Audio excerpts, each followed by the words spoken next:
we serve together. I'm not sure that we ever really get to know each other. What do you do? Black lives are under attack. What do you do? So it's unfortunate that this time is upon us. It's unfortunate that Black Lives Matter even needs to exist and that the protests even have to exist. But by the overwhelming nature of this protests and demonstrations certainly tells us we got a long way to go to fix these problems. Don't shoot! Don't shoot!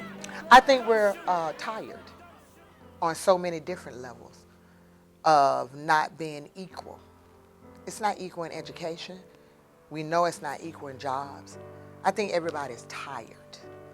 I think it's a twofold, this uprest is twofold. We're not just protesting for equality, we're also protesting for the police who we protect and serve is not doing that.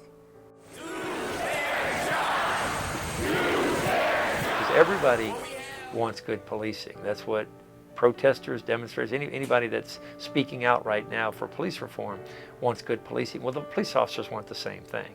So it's just a matter of us coming together, having conversations, listening, learning, respecting each other's opinions, and fixing this. And the business community will be there to lead that. So therein lies the disconnect. How do we get to know each other?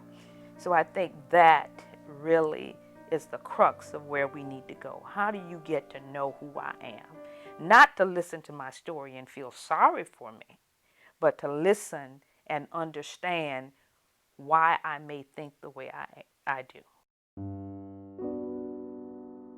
I was very, very disappointed to see that my favorite restaurant that I go to after church on Sundays on the way to the Falcons game and no longer exists. We rode by that this morning, but it'll be rebuilt. The community will rebound, but we'll always remember that fatality happened in the city that's too busy to hate.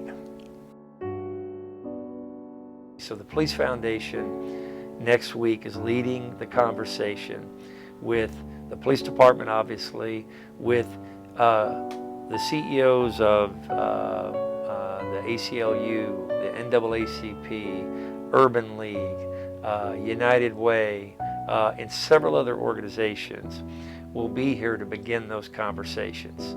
And so I see letters being sent out by deans of colleges, and I see Portia has this wonderful sign on the expressway, we're with you, and my school, Georgia Tech, has, when in the huddle, we're one, and all of this stuff, and it's going to be, that check is going to be cashed.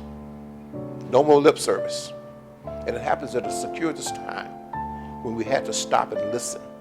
We had to stop and listen because no television, no radio, no football, no basketball, no sports. For Christ's sake, if we had been watching the playoffs, we wouldn't have been paying much attention to this. But yeah, no restaurants, no bars, no clubs, no nothing. Just stop and listen and look at everything that's happening. And the convergence of all these things comes at a time when we really needed to fix the problem. So there's divine intervention in this. I know. We're spiritual people. I'm happy to see that it's changing in my lifetime.